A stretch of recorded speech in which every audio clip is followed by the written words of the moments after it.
Tendeeza Kristo nebaza Katonda nateera olw'ekirabo eky'obulamu oyo atusobozesezza okuba nga tukyasobola nate okwatula ti Yesu ye Mukama wamu n'okusiima gwena atwala akadde ne weekuumira mu ebyo ebyawandiikibwa.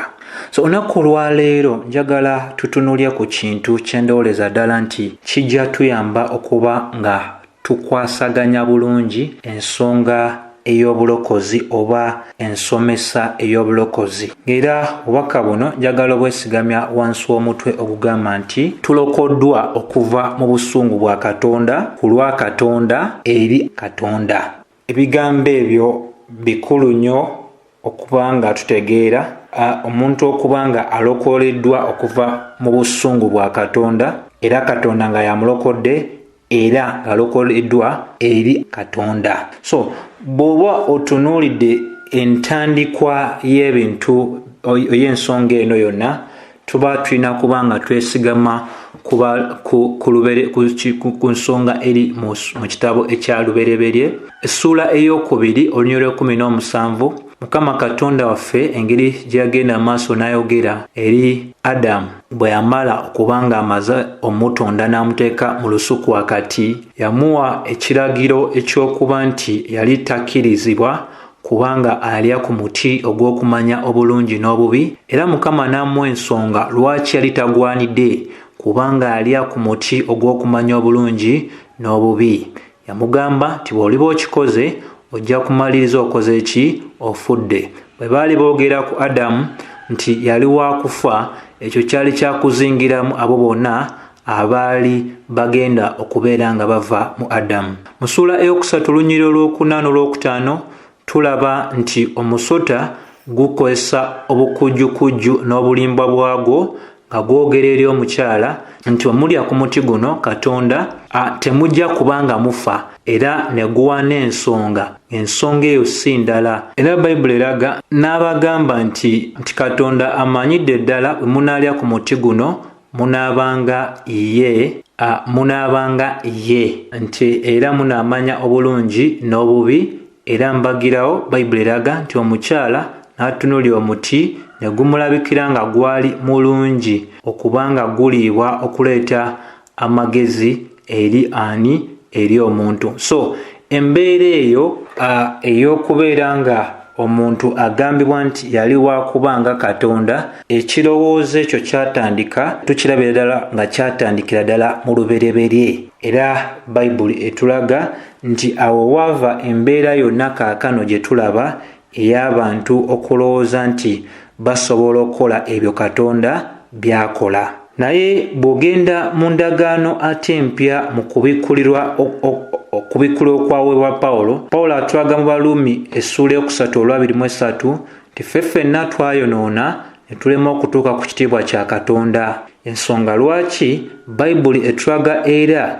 bw'otunuulira Baluumi essuula ey'okutaano olunyiriri olw'12 lunyweza nga lulaga nti n'olw'ensonga eyo ng'omuntu ng'ekibi bwe kyajja mu nsi okuyita mu muntu omu, era okufa okuyita mu kibi, era okufa ne kusaasaanira eri abantu bonna kubanga bonna bayonoona. Kati so entandikwa eno etulagira ddala nti abantu bwe tuli okwogera buli eyazaalibwa n'atannaba kuzaalibwa bonna bagabana mu kibi ekya Adamu. Era ekibi kya Adamu kye kiviirako ensonga ey'abantu okukula mu myaka, kye kiviirako abantu okulwala, kye kiviirako abantu okufa. Ebyo byonna biri omwo mu nsonga y'emu. So singa oba ogenze maaso n'okwekkaanya ebintu bino byonna nga bwe tubyogeddeko, ojja kubeera nti okizuula nti leero bannaffe abagwa mu kabondo oba mu kibinja ekyabo be tuyita ab'ekigambo eky'okukkiriza, bo babeera nga boogera ku njiri, balaganga nti ebbanja lyaffe ery'ekibi lyali ligwanidde kusasulwa eri Sitaani. Y'ensonga lwaki Mukama waffe Yesu Kristo bwe yajja okubeera ng'afuuka ekitambiro eky'ebibi byaffe nga Bakolinso ekyokubiri 5:21 bweraga balaga nti Mukama waffe Yesu Kristo yalina okuba nga amatiza obusungu bwa Sitaani nga balaga nti omulimu gwe yakola ku musaalaba gwali tegumala, nti era ekipimo kyaffe ekijjuvu ekiragira ddala nti ebibi byaffe byali bisasuddwa, nti Mukama waffe kyali kimugwanira okugenda emaki emagombe oba ogenda mu Geyeena n'asasulira eyo ensonga emaliriza ddala embeera eyo. Wabula beerabira nti Yesu teyali mwonoonyi nga ffe. Yesu teyali mwonoonyi nga ffe, wabula yamatiza obusungu bwa Katonda ku lw'abo bonna abaateekebwa okugabana mu mulimo gwe ku musaalaba. So tewaliwo kifo kirala kyonna Mukama waffe Yesu Kristo kye yali agwanidde okubeera nga agendamu okumaliriza ensonga ey'ebbanja ery'ekibi kyaffe, wabula ku musaalaba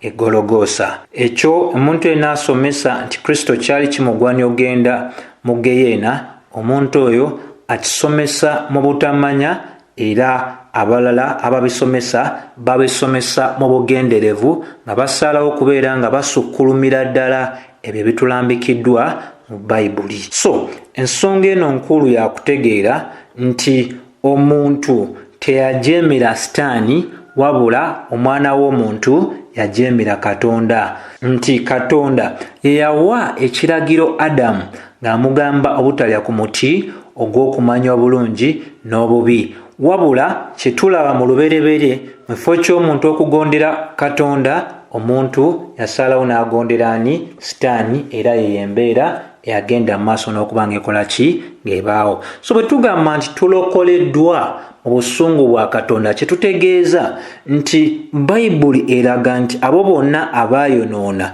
ne balema okutuuka ku kitiibwa kya Katonda, ekiba kitulindiridde ye Balume 6:23 eraga nti empeera y'ekibi kwe kufa. So ekyali kitulindiridde kwe kubeera nga tulaba buki? Obusungu bwa Katonda. Naye osobola okubeera ne weebuuza n'ogamba nti bwe twogera ku busungu bwa Katonda tutegeeza ki? Engeri ennyangu ey'okutegeeramu ekyo yeeno wammanga nti bwe tuba twogedde ku busungu bwa Katonda tutegeeza nti obusungu obwesigama ku butuukirivu bwa Katonda eri ebikolwa ebitali bya bwa Katonda ebikolebwa abaana b'abantu.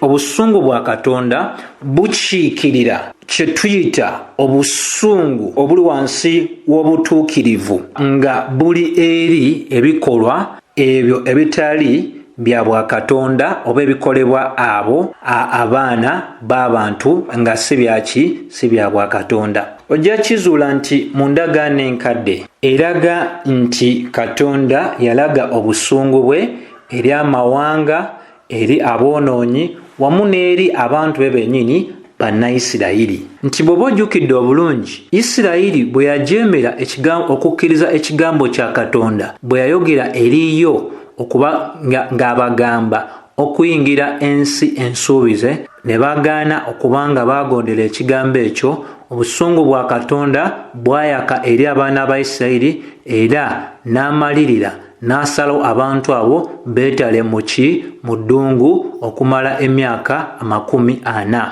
Waliwo ebyokulabirako ebirala bingi nnyo mu ndagaano enkadde ebiraga obusungu bwa Katonda eri ebikolwa eby'abaana b'abantu ebitali bya bwa Katonda.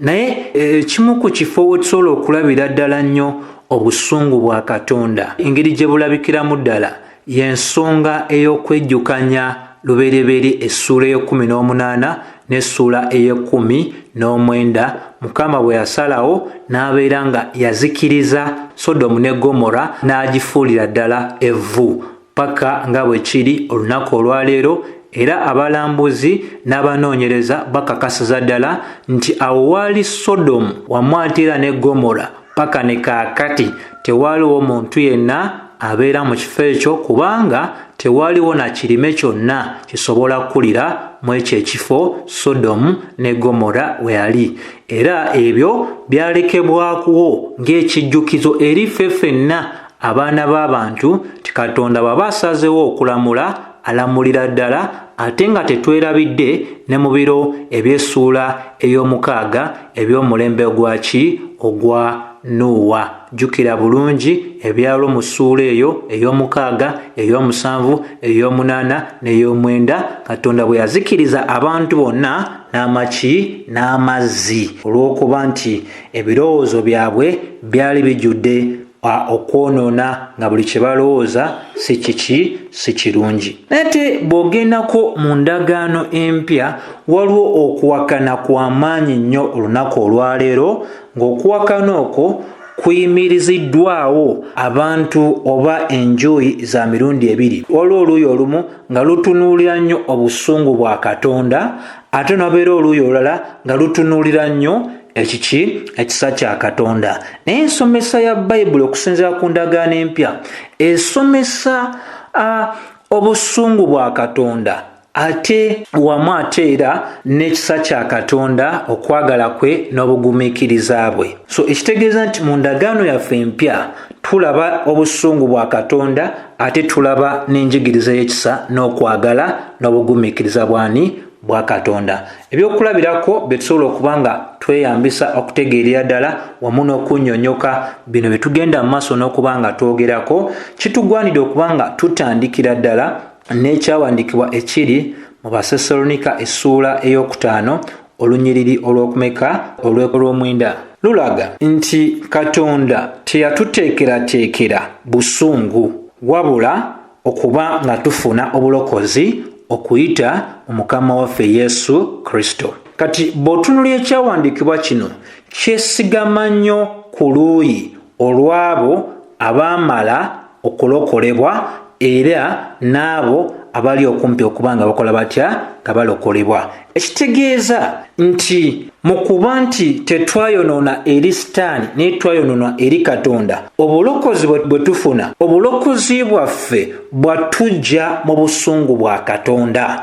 si mu kintu kirala wabula mu busungu bwa Katonda. Nti waliwo n'enjigiriza nga eya Katonda okuba nga yalonda abantu, wankubadde ng'ebyo saagala kubanga mbigendamu nnyo, naye ate tosobola gyebalama nti bw'otunulira ekyawandiikibwa kino kiraga nti enjigiriza eyo erabikira ddala wano bw'egamba nti Katonda teyatuteekerateekera busungu. Ekitegeeza nti mu boonoonyi bonna abagwanira empeera y'ekibi nga kwe kufa, ate mu masekkati g'abo aboonoonyi bonna ayinako abantu abamu be yalonda mu kwagala kwe n'asalawo nti alibalaga obusaasizi bwe. Era beebo Bayibuli beeyogerako nti Katonda teyabateekerateekera busungu. Bw'ogenda mu Basesalonika ekisooka essuula esooka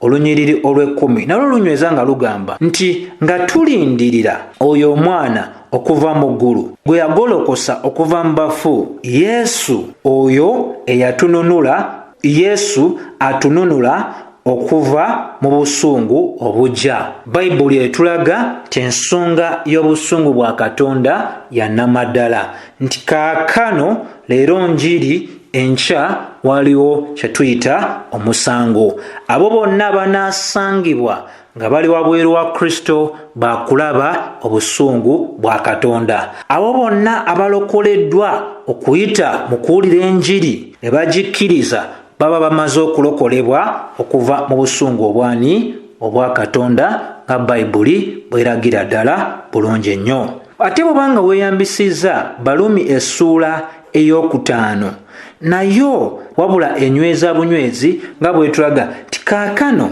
tusaanyiziddwa olw'omusaayi gwe, nti ffe abaali balindirira obusungu bwa Katonda kaakano tusaanyiziddwa olw'omusaayi gwe, ani? Yesu Kristo. Era n'olw'ensonga eyo tunalokolebwa ku lulwe okuva mu busungu bwa Katonda. So yensonga lwaki tuyimusa era ne tusinza erinnya erya Mukama Katonda waffe eyateesa obulungi n'awaayo omwana we, kubanga gwe nange abagamba nti kaakano twalokoka n'abo abanawulira enjiri enkya ne bagikkiriza, tetulina kalungi konna ke twekolera akalisobodde otufuula abaana ba Katonda, naye bw'atyo bwe yayagala n'asalawo okubeera nga atusumula oba atufuula ab'eddembe, atununula okuva mu busungu bwe okuyita mu musaayi ogwo ogw'omwana we Yesu Kristo. Oba weetegereza bulungi Bayibuli egenda mu maaso n'okunyweza ensonga y'emu, bw'otunuulya Befeso otulagira ddala bwe tubaali tufaanana era na biki ebyali bitulindiridde. Egamba nti mmwe mwali mufudde mu byonoono byammwe olwokubiri, nga ebyo bye mwatambuliramuko nga mugoberera enkola ey'ensi eno era nga mugoberera omulangira ow'amaanyi ag'owaggulu era omwoyo ogwo kaakano ogukolera mu baana abajeemu. Olwokusatu, mu abo abaana abajeemu mwatambulirako mu kwegomba okw'omubiri nga mutuukiriza okuyaayaana okw'omubiri wamu n'endowooza, era mwali baana bakulaba busungu ng'abasigadde mu bantu bonna. So kiki ekireeta enjawulo wano? Nti Pawulo bw'awandiikira Abefeso awandiikira ekkanisa ey'Abefeso abalokole, naye teyeerabira bajjukiza baalokolebwa mu ki? Kiki ekyali kibalindiridde singa tebaalokolebwa? Abalaga mwe mwali baana ba busungu. Obusungu si bwa mulala, obusungu bwa Katonda, ng'Abaluumi essuula ey'okutaano olw'omwenda paka olw'ekkumi bwe lutulagidde ddala. So bino bye tuwulira olunaku olwaleero nti twalokolebwa okuva mu mukono ogwa Sitaani kya bulimba nnyo nnyini ddala. Bayibuli eraga nti twalokolebwa okuva mu busungu bwa Katonda, ate bwe yali atulokola teyatulokola kuva mu bwavu obw'omubiri, teyatulokola nga atujja mu bunafu obwa kino oba obwakiri oba obw'ensonyi oba obuteerabawo oba obwakino oba kiri leero abasinga bye babuulira, wabula yatulokola nga atujja mu ki? Mu busungu bwe. Ndowooza nti ekyo kinaategerekeka bulungi nnyo gwe yenna awuliriza okutegeera nti ensonga enkulu wano twayonoona eri Katonda, era bwe tulokolebwa tuggyibwa mu mikono gya Katonda. Ye yekka afuga eggulu n'ensi, afuga byatonda, afuga abantu, afuga Sitaani n'emizimu gye na buli kintu kyonna. Kati kiba kitegeeza nti byonna Yesu byagenda n'atuukiriza ku musaalaba, ssebo ne nnyabo gwawuliriza, yali tasasula eri ani? Sitaani. Yali tasasula eri Sitaani. Sitaani yali tatulinaako kantu konna wabula otukwatira awo mu mbeera ey'okubeera nga twawukanyiziddwa ne Katonda, naye si yali asasulwa. Talina n'amaanyi gonna gaali gasobola kubeera nga gakola gatya? Gatukuumirayo singa Katonda yali asaze okola ki? Otuggyayo. Ensonga eno gye tulaba enkulu nnyo, wabula ekyalo oluli twali mu bwakabaka bwa Sitaani, era bonna abali mu bwakabaka obwa Sitaani ekibalindiridde bwe busungu bwa Katonda. Era bw'osoma Bakolisaayi 12-13 etulaga nti Katonda mwene yatununula n'atujja mu bwakabaka obwa Sitaani n'atuyingiza mu bwakabaka obw'omwana we omwagalwa Yesu Kristo. So ensonga eyo kansuubire nti enaategeereka bulungi. Tolokolebwa ng'oggyibwa mu bwavu. Tolokolebwa nti kubanga tolina mmotoka Katonda akuwa emmotoka. Tolokolebwa nti kubanga tolina nnyumba Katonda agenda kuwa nnyumba. Tolokolebwa nti kubanga tolina mulimu Katonda agenda kuwa omulimu. Tolokolebwa nti kubanga obadde mulali Katonda agenda kuwa. Nedda, ensonga enkulu oggyibwa mu busungu bwani? Bwa Katonda. Bino singa bitegeerekeka, enenjiri esuubiza abantu kino ne kiri ejja kubeera nga ebeera n'abagoberezi baayo batono, naye ekyensonyi yesinga okutunda, kubanga aboonoonyi bye banoonya byebyo ebigoberera ekikula kyabwe eky'obwonoonyi ebibaleetera okulaba nti balina kye balina ekibafuula nti baaki banjawulo naye ng'ate mu maaso ga Katonda bawukanyiziddwa naye. Ekitundu ekyokubiri kye njagala okuba nga ntunuulya y'ensonga gye tuyita eyaki y'ensonga gye tuyita nti tulokolebwa Katonda. Tumaze otegeno tulokolebwa okuva mu busungu bwa Katonda. Ekyokubiri tulokolebwa Katonda. Tulanga ekyo kiba kyewunyisa nti olokoleddwa okuva mu busungu bwa Katonda, ate akulokola okujja mu busungu bwa Katonda si mulabula, ate Katonda mwene yasobola okwerokolera n'akujja mu busungu bwe. Lwaki nate era twogera nga bwe tukola tutya nga bwe twogedde? Njagala obeere nga gwena awuliriza ogenderera kino wammanga. Lwaki nteeka essira ku ebyo ebintu wammanga bye ngenze maaso n'okuba nga njogera? Jjukira bulungi nti kubanga omuntu mufu mu byonoono bye, Katonda yekka yasobola okuleeta obulamu obujja mu muntu, era Katonda yekka yasobola okutonda obulamu obujja mu muntu. Nga bwe tulaze okuviira ddala mu Befeso nti omufu tasobola kubaako kyonna kye yeekolera okwezza oba ne yeewa obulamu. Omufu alina kubeera nga yeesigama kw'oyo asobola okuba ng'amuwa obulamu obujja. Ssebo ne nnyabo awuliriza, nga abaana abato bwe bazaalibwa nga tebalina kye beekoledde kuyambako mu kuzaalibwa kwabwe, bwe kityo omuntu yenna ayafiira oba omufu mu kibi bw'atyo bw'ali talina kyonna kye yeeyamba, wabula Katonda yekka yamukwatibwa ekisa n'amuzza engulu. So ekyo kiba kiragira ddala nti omuntu omufu tasobola kusalawo kuzaalibwa mulundi gwakumeka gwakubiri. Bayibuli etulaze nti nno mwali bafu. Lwaki bino byogerwa? Otulaga nti mu bufu bwaffe tetwesalirawo, sife abaateesa okubeera nga tuzaalibwa omulundi ogwokubiri, kubanga ebyo byonna bye twali twegomba tebyalina kakwate ku Katonda n'ebintu bya Katonda, kubanga oyo omwonoonyi ayayaanira ebyo ebyokwonoona. Wabula kye tuyita okuzaalibwa omulundi ogwokubiri, era lwaki tugamba nti Katonda yatulokola? Kikulu nnyo okutegeera nti Katonda mwene yaleeta obulamu buno obujja mu muntu ono omufu mu kibi. Ekitegeeza nti omuntu omwonoonyi talina kyonna kyagenda maaso nakwekolera okubeera nga azaalibwa omulundi ogwokubiri. Ensonga lwaki obulokozi butandikibwa Katonda, mulimo gwa Katonda, si mulimo gwani? Gw'omuntu. Era Mukama waffe oyo atuyita, okuyita kwe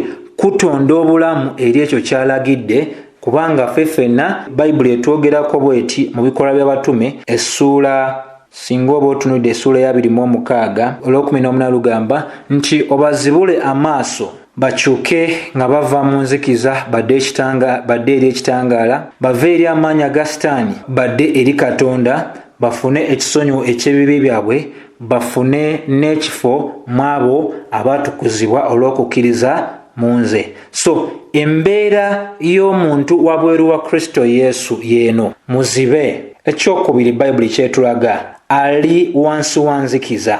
Ekyokusatu, ali wansi w'amaanyi aga Sitaani. Ekyokuna, tasonyibwanga bibi bye. Ekyokutaano, tasaanyizibwanga. Kati ebyo byonna embeera ey'okutukuzibwa nayo ngwira gyakola ki? Gyali. Byebyo Bayibuli byegenda maaso n'okola kino tusongeko. So ekitegeeza nti mu kuno okuzaalibwa okw'omulundi ogwokubiri okukolebwa Katonda, Katonda mwene yakyusa omutima ogw'omwonoonyi.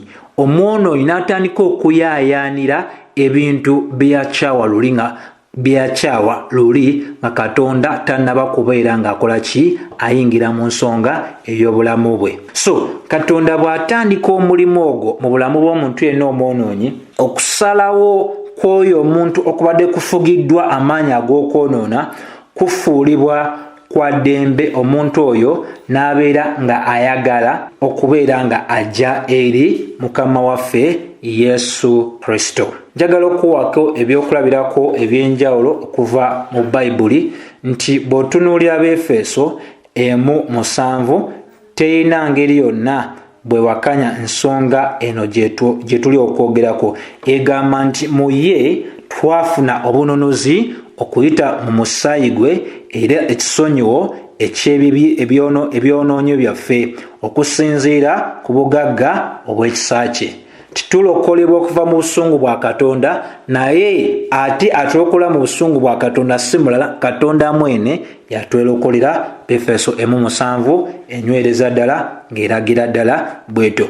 Watali kubanga tusuula obudde bwonna, essuula ey'okutaano y'Abaluumi 6 nayo bweti bweraga. Egamba bwe twali tukyali banafu, mukadde akagere oba akadde akatuufu, Kristo n'afiirira abo abataalinganga Katonda. Mu ngeri emu oba endala abo abataalina nkolagana ne Katonda, nti kitaffe yali yateesa dda mu kusalawo kwe ng'ebintu byonna tebinnabawo ku nsi, nti akadde bwe kati okuyita mu ngeri ey'okuteekateekamu ebintu, n'agamba mukadde bwe kati n'akola ki? N'alokola abantu baneeno. Kyova olw'omunana lugamba nti nno Katonda yatulaga okwagala kwe eri ffe, nti bwe twali tukyali boonoonyi Kristo n'atufiiririra. Ssebo ne nnyabo, Katonda mwene ate era yakola ki? Yatulokola.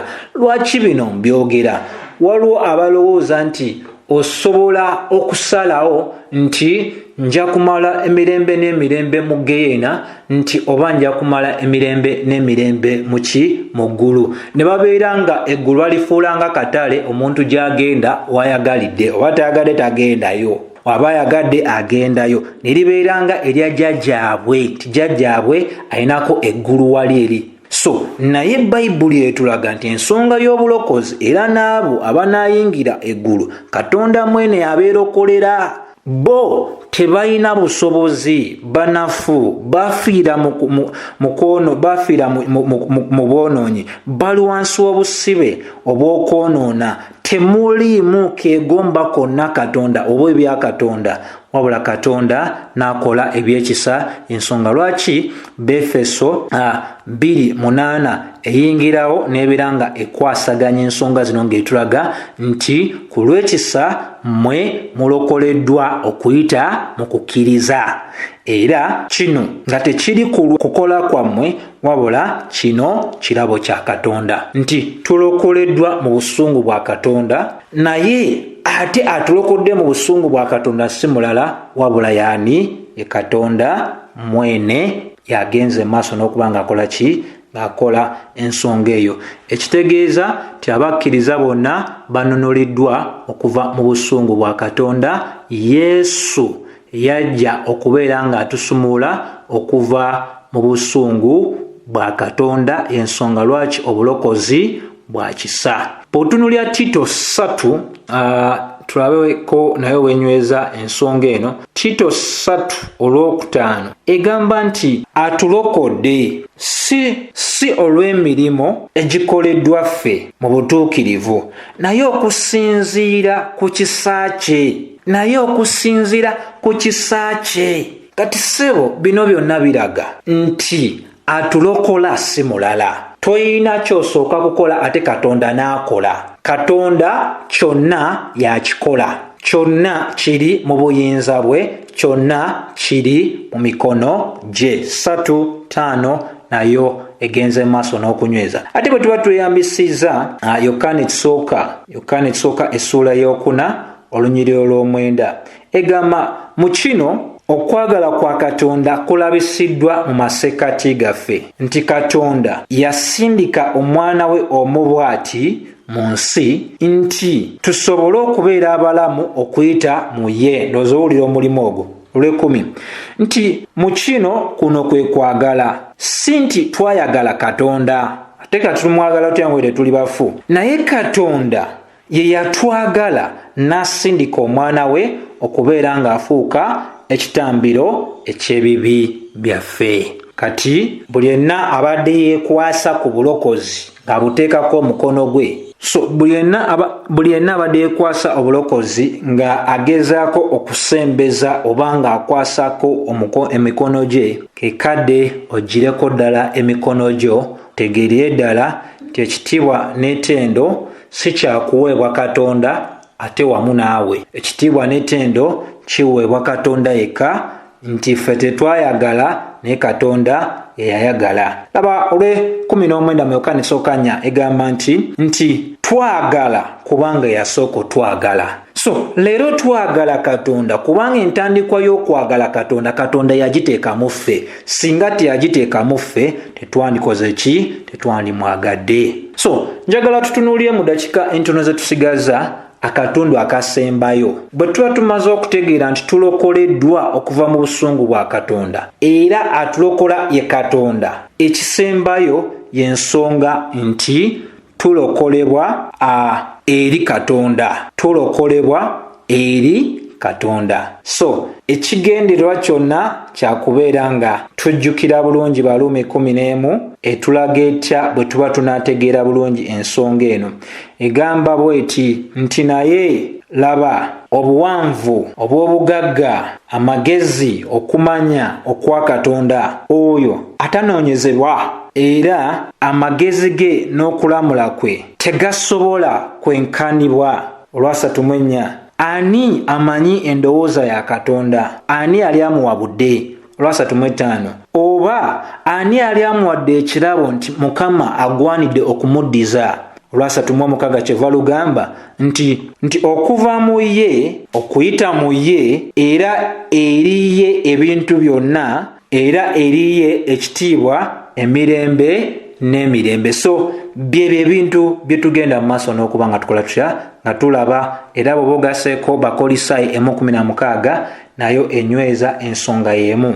So bwe tuba tulokolebwa eri Katonda, gwe yenna awuliriza ky'olina okuba ng'otegeera nti obulokozi bwaffe bulabika nga obulokozi bwaffe tusobola otweyambisa olulimi olugamba nti Katonda yabulaba nga bulungi, kubanga talina muntu yenna gwe yeebuuzaako, ate teriyo muntu yenna eyali amufuga, era Katonda yekka yamanyidde ddala ensonga lwaki yasalawo n'atulokola. Bayibuli etulaga nti yatulokola nga agoberera okwagala kwe, era Bayibuli emu enyweza nti Katonda talina muntu yenna gwe yamanyisa abo be yasalawo okubeera ng'akola ki? Ng'alokola. Wabula n'ekirala ekikulu ekyotegeera ti Katonda yali tali wansi wa mmundu, oba tyali wansi wa kiragiro, oba teryali tteeka gy'ali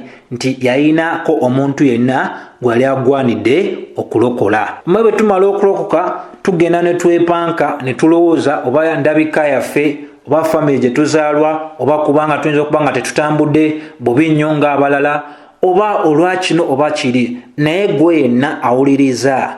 Olunaku olwali abantu bakozesa enjogera ey'ogamba nti muvubuka oba muwala sala puleesa. Kino kyenjagala ogamba nti ffe ffenna tulina okuba nga tusala ki? Puleesa. Nti omulimu guno bwe tuba nga tulokolebwa eri Katonda, ye yekka amanyidde ddala ensonga lwaki yasalawo n'abeera ng'akola ki? Ng'atulokola.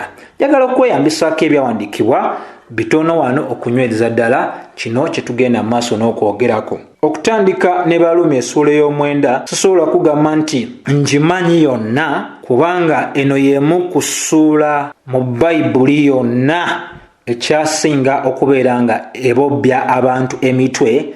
Emitwe egyo tegibabobba nti tebalina mazzi gamala, oba nti enjala yebaluma, oba nti ensingo zaabwe zabaddeko obuzibu, oba waliwo tetuyita embeera oba nti yambalabe oba nsundo nti abadde emeze ku mutwe, omutwe ne guluma nnyo omuntu.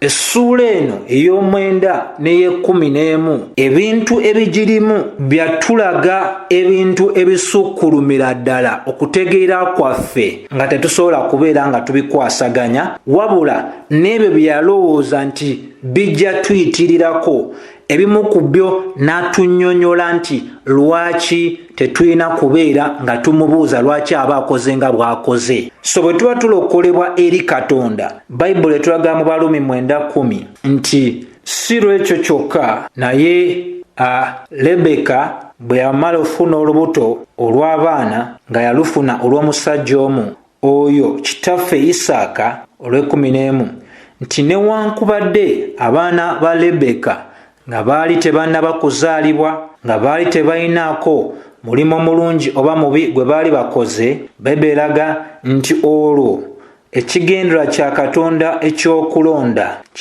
kigende mu maaso, si lwa bikolwa naye olw'oyo ayita. olw'12 nti yagambibwa omukulu y'anaaweereza omuto. olw'13 nga bwe kyawandiikibwa, Yakobo gwe njagadde era Esawu mukyawa. olw'14 nti tunaagamba ki ku lw'ensonga eyo? Nti Katonda si mwenkanya ku ekyo? Nedda.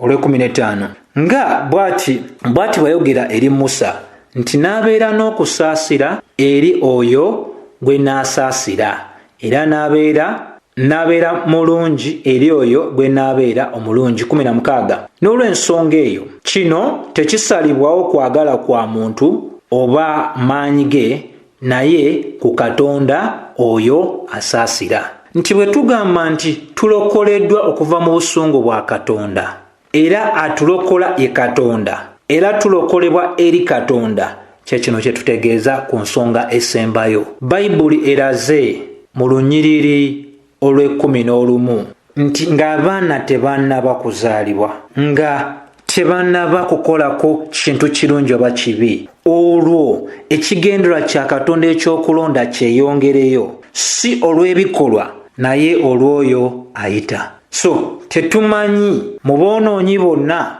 lwaki asalawo n'alondako abamu balaga obusaasizi bwe, ate abalala n'atakola ki? N'atagenda maaso n'abalaga busaasizi bwe, wabula n'abalaga obwenkanya bwe, n'abalaga kye tuyita obwenkanya bwe. Y'ensonga lwaki kye tumaze okuba nga ate tulabira ddala wano nti ate n'abo be yasalawo okulonda tiyabamanyisa muntu yenna. Y'ensonga lwaki tuba tubuulira enjiri tetusosola, tubuulira buli muntu yenna, omwami, omukyala, omusirikale, atali musirikale, ono n'oli, bonna tukola tutya? Tubuulira, kubanga kye tugenze mu maaso n'okubanga tuzuula nti buli kyonna Katonda kyakola yakikola ku lw'ekitiibwa kye, yakikola ng'agoberera okwagala kwe.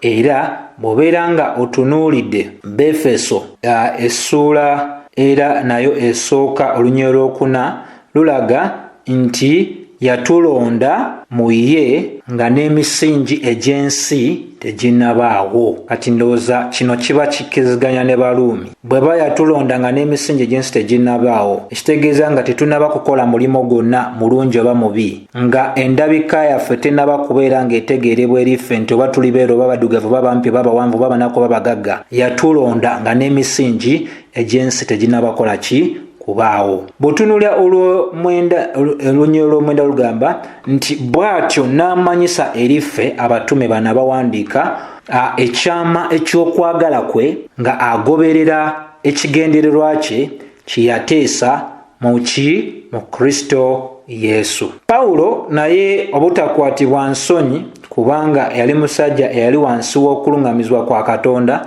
Pawulo awandiika mu Bakolinso 1:1 ng'agamba nti nze Pawulo eyayitibwa olw'okwagala kwa Katonda. Pawulo nga tannaba kuzaalibwa, nga bazadde be teri amanyi nti oba balizaalibwa oba balisensikana wa oba wa, naye bw'atyo Katonda bwe yali yamwawula okufuuka omutume wamu n'owooluganda Sostheniisi. Ebyo byonna Bayibuli egenda maaso ng'ebinyweza otulaga nti twalokolebwa eri Katonda. So ennyiriri nnyingi nnyo ziragira ddala obukulu bw'ensonga eno, nti ekigendererwa eky'essomo lino kwe kubeera ng'otegeera entandikwa n'enkomerero y'obulokozi. Ani gwe twasobya, ani atulokola, era lwaki yakola kye yakola.